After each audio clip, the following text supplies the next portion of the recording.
Merci d'être avec nous. Ben, ravi. Désolé, notre petite panne d'électricité, notre émission a démarré avec retard. Non, mais du coup, j'ai écouté le mur. Là, c'était bien. C'est sympa cette petite émission. Ouais. Attends, il faut que je vous dise qui est Thibaut. Oui, parce que c'est le DG de France Travail. Et ça tombe bien, puisqu'on a une émission qui parle de voie professionnelle et de travail. France Travail, on est d'accord que c'est l'ancien Pôle emploi. Et pour les anciens comme moi, l'ancien ANPE. C'est ça. Peut-être même qu'avant, il y avait un autre nom.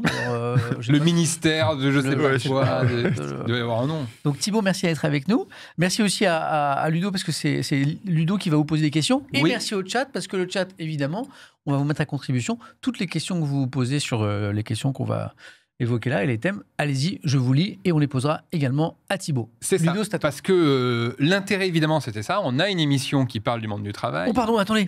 Oui, dis-moi. Un propos liminaire, comme on dit. Vas-y. Parce que comme on est en partenariat avec France Travail, je voulais les remercier. Merci France Travail de nous accompagner sur l'émission. Alors, France Travail, pour ceux qui ne le savaient pas, j'ai l'impression d'être à question pour un champion, c'est l'acteur public de référence pour l'emploi qui accompagne les chercheurs d'emploi et les entreprises. On va buzzer.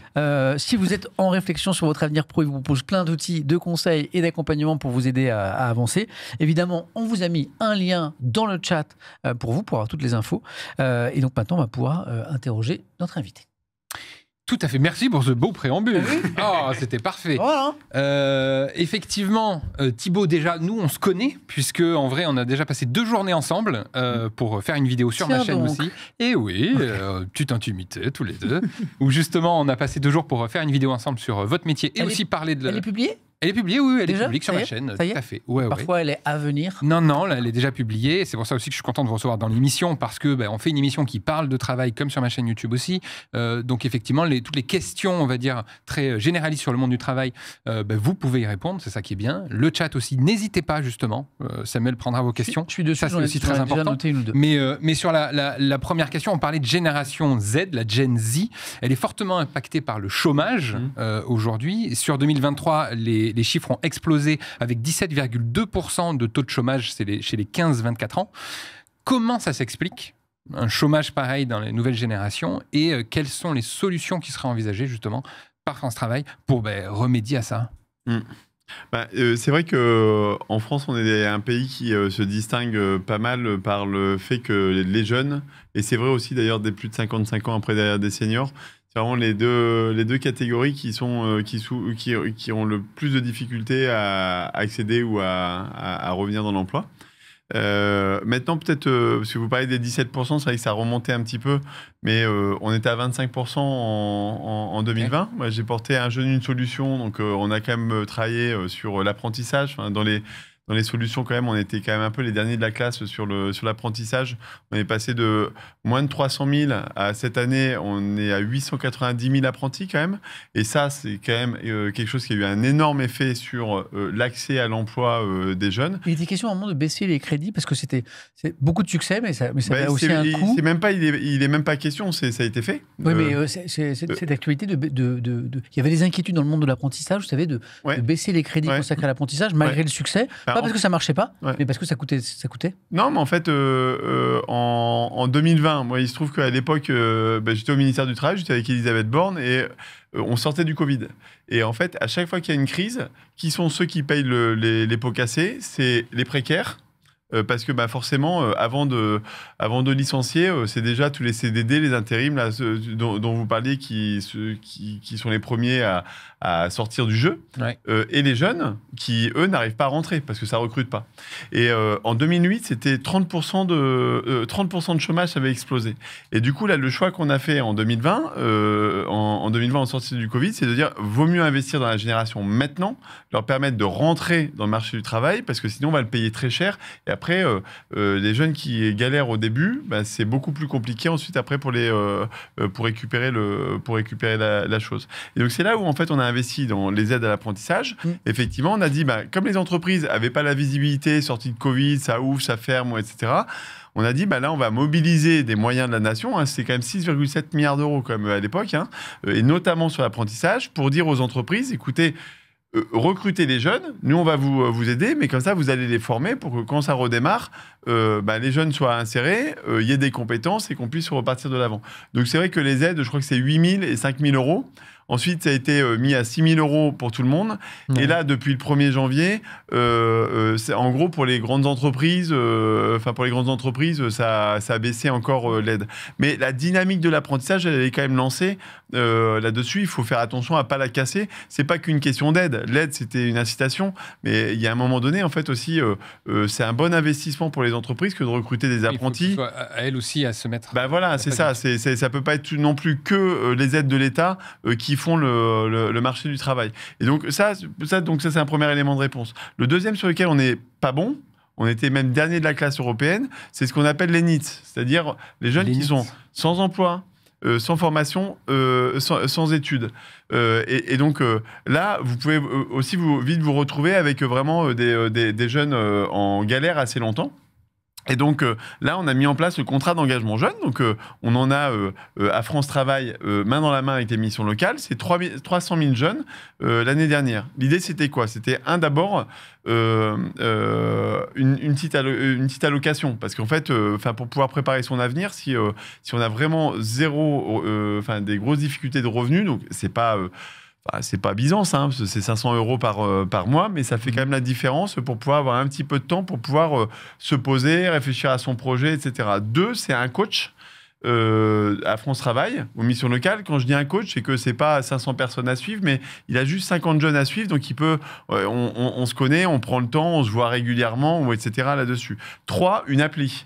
L'appli des jeunes qu'on a lancée, elle cartonne. Et où je peux chatter avec mon conseiller, je peux organiser ma recherche d'emploi, je peux chercher une immersion, un stage, une offre d'emploi, etc. Donc ça marche aussi et ça aide quand même le retour à l'emploi. On a maintenant la remontée du chômage.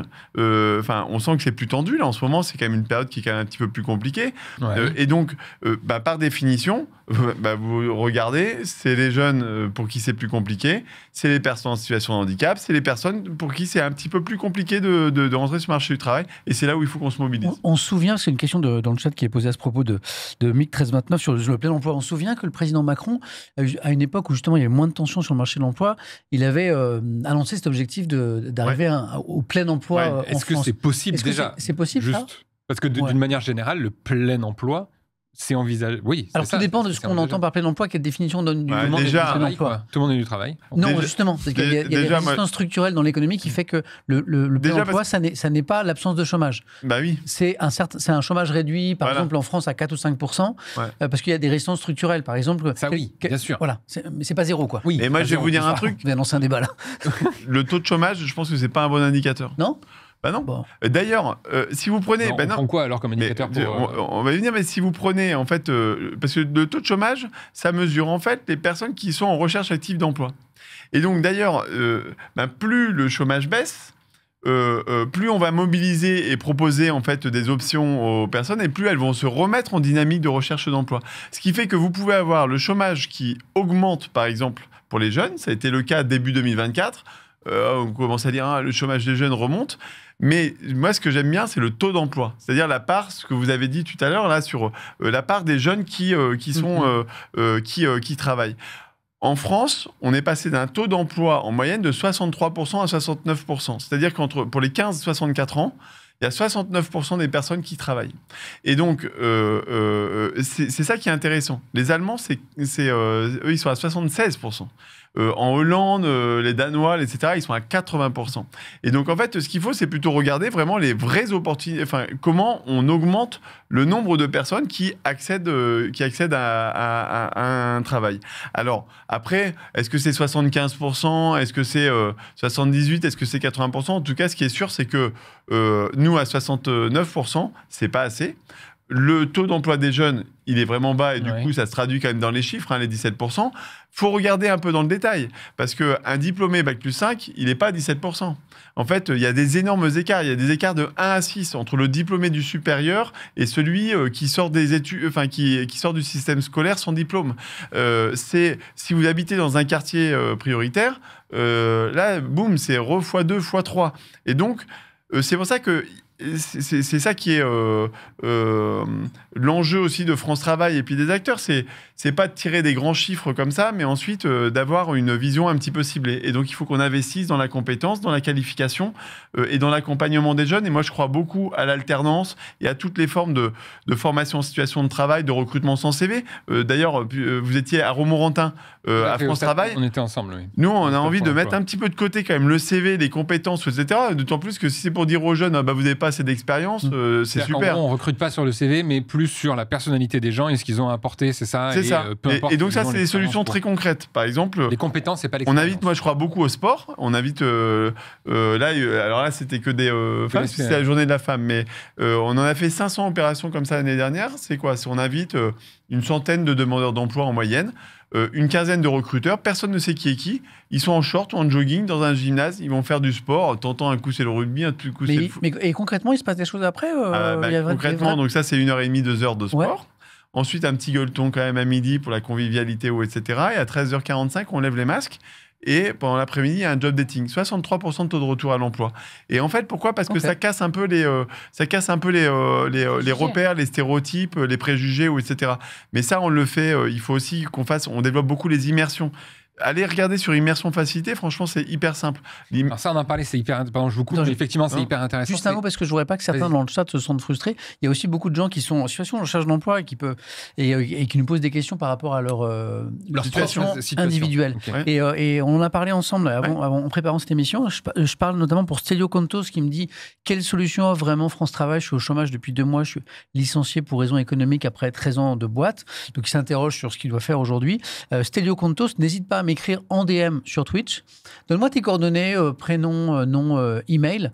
Et en fait, France Travail s'est engagé à répondre à tous ceux et toutes celles qui m'enverraient un message en me laissant prénom, nom, email, en me décrivant votre question et votre situation. Et si possible, si vous êtes déjà inscrit à France Travail, juste l'agence, quoi. Enfin, on a 896 agences, ça sera plus facile pour vous. Mais n'hésitez pas, en fait, moi je m'engage à transmettre et France Travail s'est engagé en participant à cette émission à vous répondre. Pardon pour la parenthèse. Non, c'est très cool.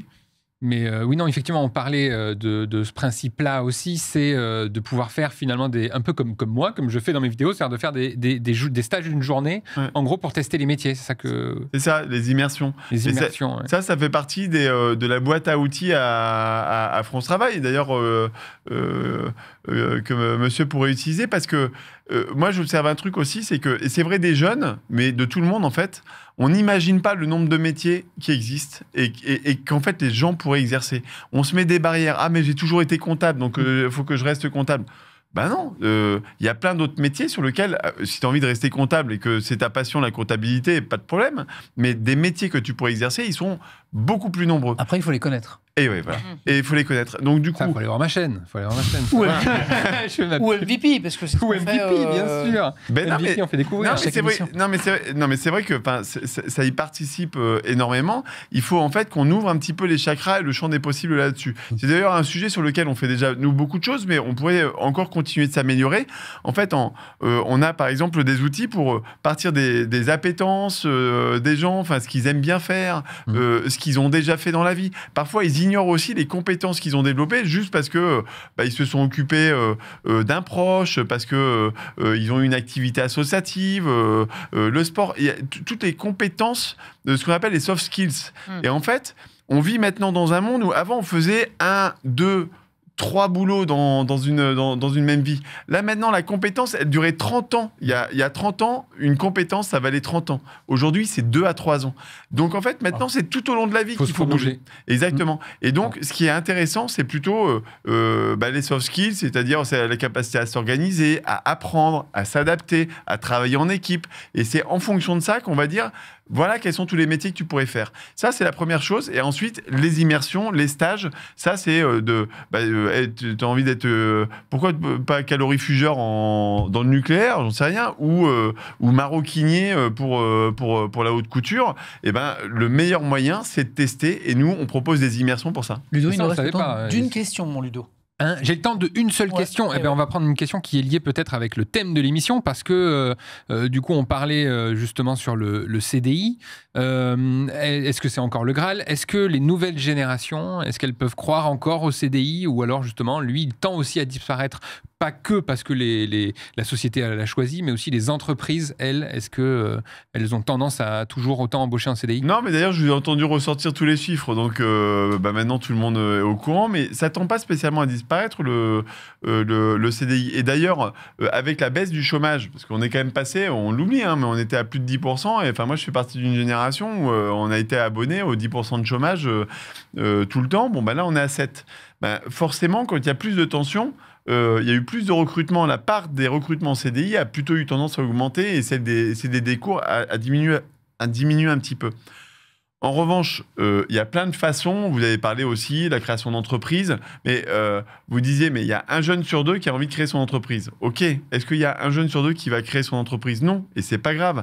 En revanche, ce qu'il faut qu'on apprenne à faire, c'est de partir de l'envie des gens. J'étais à Go Entrepreneur on a plein de conseillers à la création d'entreprise qu'on oublie quand même. De temps en temps, on regarde France Travail un petit peu.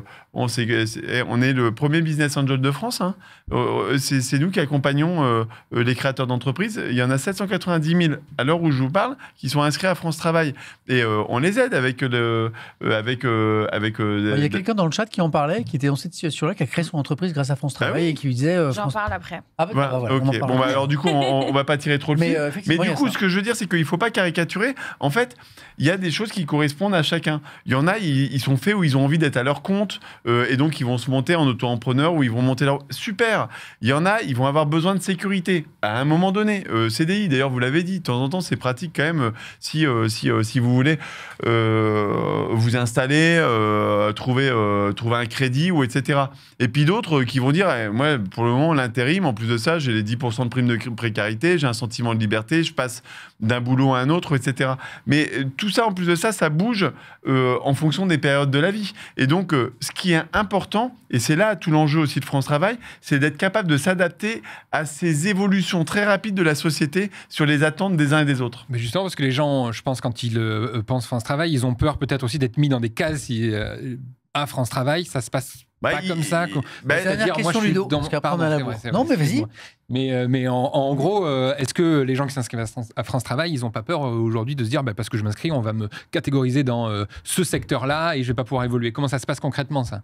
En fait, ça se passe, et justement, d'ailleurs, c'est pour ça qu'on est en train de transformer, parce que Pôle emploi à France Travail, c'est pas juste un changement d'enseigne. Voilà, qu'est-ce que ça a impliqué là-dedans? C'est une transformation vraiment profonde et qui part d'abord du principe qu'il n'y ait personne au bord de la route. Parce qu'on oublie quand même de dire que vous prenez par exemple les bénéficiaires du RSA. Se vivre avec 600 et quelques euros, vous êtes en mode survie sur ça. 2 millions de foyers qui vivent avec le RSA. Il y en avait plus de 60% qui n'étaient pas inscrits à France Travail. Comment voulez-vous sortir du RSA si vous n'avez pas un vrai et un bon accompagnement? Et donc, en fait, ce qu'il faut, c'est réussir à personnaliser le besoin. Et donc, depuis le 1er janvier, c'est tout le monde est inscrit à France Travail, personne au bord de la route. Et ensuite, maintenant, on fait un diagnostic socio-professionnel. On essaie d'écouter les gens sur l'ensemble des sujets. Parce que si la personne, elle vient et qu'elle dit « Ok, je cherche tel boulot, mais j'ai un problème de garde d'enfants et je ne suis pas mobile », si nous, on n'écoute pas le sujet de la garde d'enfants et le sujet de la mobilité, en fait, on ne va pas réussir à accompagner la personne. Donc, il faut qu'on personnalise ça. Donc, arrêter de mettre dans des cases et effectivement, prendre chacun pour ce qu'il est d'unique. J'ai une dernière question de Zirb dans le chat qui demande si ça recrute à France Travail. Ouais, ça recrute à France Travail. N'hésitez pas. Alors, attendez, non mais c'est très important. Et le conseiller, vous savez, j'ai commencé comme travailleur social et comme conseiller. Moi, j'ai accompagné des jeunes et c'est le plus beau métier du monde. Franchement, de se lever le matin pour aider les autres à réussir. C'est ça la mission de France Travail. C'est d'essayer de mettre en confiance, etc. Alors, on y arrive dans plein de fois, et puis de temps en temps, on passe à côté, ou etc. C'est pour ça qu'on cherche à s'améliorer. Mais ça, c'est un magnifique métier. Il faut être bien dans ses baskets. Pour être un conseiller, il faut d'abord être bien soi-même. Parce que pour aider les autres et pour soutenir les autres, il faut être bien. Ensuite, il faut être débrouillard, parce que et être à l'écoute parce que chacun est différent. Et ensuite, quand je dis débrouillard technique, et donc nous on accompagne beaucoup, on forme énormément de conseillers, parce qu'entre accompagner un cadre, un bac+5, un bac-5, un jeune, quelqu'un qui crée son entreprise, et puis d'un territoire à un autre, les réalités sont tellement différentes d'un métier à un autre. Donc nous on accompagne par contre la technique. Mais donc si vous êtes motivé, n'hésitez pas à candidater. Et n'hésitez pas, les amis, vous l'avez entendu tout à l'heure, si vous avez une question concrète sur votre situation, à laquelle on ne peut pas répondre là parce qu'on va manquer de temps, n'hésitez pas à m'envoyer un DM sur Twitch ou sur X par exemple. Prénom, nom, email, situation, éventuellement un numéro si vous êtes déjà inscrit à France Travail. Et nous, je m'engage à tout faire suivre à France Travail et vous aurez une réponse concrète rien que pour vous. Thibaut, un grand merci de nous avoir rejoints. C'était un plaisir. C'est un plaisir. Merci à vous. Merci. Bonne fin de journée.